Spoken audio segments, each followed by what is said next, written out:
রাতে তো অনেক ঝড় তুফান হয়ে গেল, তা আজকের দুপুরবেলা খাবারের জন্য নিলাম খিচুড়ি আর হচ্ছে মুরগির মাংস। তো আমি এখানে 3 ধরনের ডাল দিয়েছি, চালটাকে রেডি করে রেখে দিলাম। আর এটা হচ্ছে মুরগি, এখানে মুরগিগুলো কাটা হয়নি, তো মুরগিটা সুন্দর মতো আমি আমার মনের মতো পিস করে নেব। এখানে আমার আগের কিছু মুরগি ছিল কাটা, সেটাও নামিয়ে নিয়েছি। তো মুরগিটা আমি আমার মনের মতো করে কেটে নিব।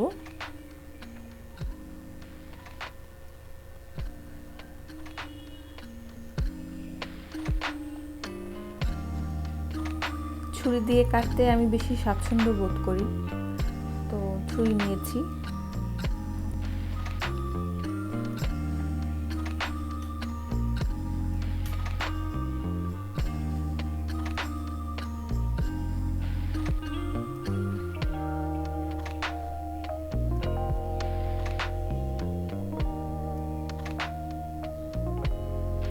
এই তো আমার মুরগি কাটা হয়ে গেছে, বাকিগুলো আমি প্যাকেট করে ফ্রিজে রেখে দিয়েছি। আমার যতটুকু প্রয়োজন আমি নিয়ে নিয়েছি। এই ফাঁকে আমি গুছগাছ করে আমি একটু ছাদে গেলাম, দেখি যে ছাদের কী অবস্থা। তো দেখি যে মোটামুটি আমার একটু ক্ষয়ক্ষতি হয়েছে, কিন্তু এটাও ভালো লাগছে যে গাছগুলো পানি পাচ্ছে। গাছের পাতাগুলো খুব ফ্রেশ হয়ে গেছে, সবুজ হয়ে গেছে। এই যে দেখতে পাচ্ছেন আমার আম পড়ে গেছে গাছ থেকে, যেটা অত বড় হয়েছিল ঝড়ে আমগুলো পড়ে গেছে।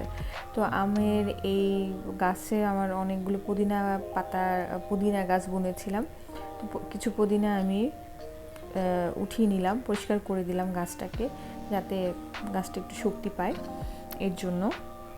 আর এখানে আমি থেকে এসে আমি মুরগিটা চড়িয়ে দিলাম রান্নায়। তো এখানে সব কিছু দিয়ে আমি আগে মুরগিটাকে একটু কষিয়ে নিচ্ছি। বাটা মশলা দিয়ে আগে রান্না করব, তারপরে হচ্ছে গুঁড়া মশলাটা দিব। আমি এখানে ধনিয়া, হলুদ আর হচ্ছে মরিচের গুঁড়া আগে একটু গলিয়ে নিয়ে তারপরে মুরগিটার মধ্যে দিয়ে দিলাম। এখন এটাকে কষাচ্ছি ভালো করে। এখন আলু দিয়ে আমি এই মুরগিটাকে একটু ঝোল ঝোল করে রান্না করব, যেহেতু আমার খিচুড়িটা শুকনা হবে। আর আজকের খিচুড়ি আমি প্রেশার কুকারে রান্না করব। আমি সবসময় অ্যাকচুয়ালি বেশিরভাগই প্রেশার কুকারে খিচুড়ি রান্না করি, আমার কাজের সময়ের স্বল্পতার জন্য, কাজ যেন তাড়াতাড়ি হয় এর জন্য। এই তো আমি এখন কাঁচামরিচ আর বাকি যে মশলাগুলো, গরম মশলা, জিরা, এগুলো দিয়ে আমি ঢেকে দিলাম ফাইনালি।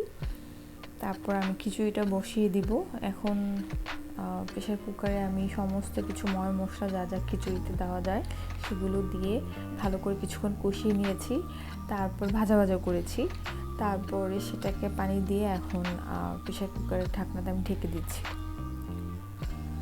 এই তো আমার হয়ে গিয়েছে প্রেশার কুকারে রান্না, খুব দ্রুত রান্না হয়ে যায়। 2টা সিটি দিলেই আমার আসলে ডালও সিদ্ধ হয়ে যায়, চালটাও খুব সুন্দর করে সিদ্ধ হয়ে যায়। তারপর ধনিয়া পাতা দিয়ে ভালো করে নেড়ে চেড়ে লবণটা চেক করে আমি খিচুড়িটা নামিয়ে নেব। এভাবে খিচুড়ি রান্না করলে খুব ঝটপট করে রান্না হয়, আমার কাছে কেন যেন খেতেও ভালো লাগে, সফট হয় অনেক। ডালটাও সিদ্ধ হয়ে যায়, অনেক সময় ডাল সিদ্ধ হতে চায় না, সেটারও ভয় থাকে না।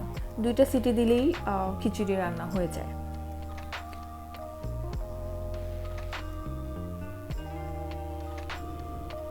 যে আমার খিচুড়িটা কত সুন্দর হয়েছে দেখতে পাচ্ছেন।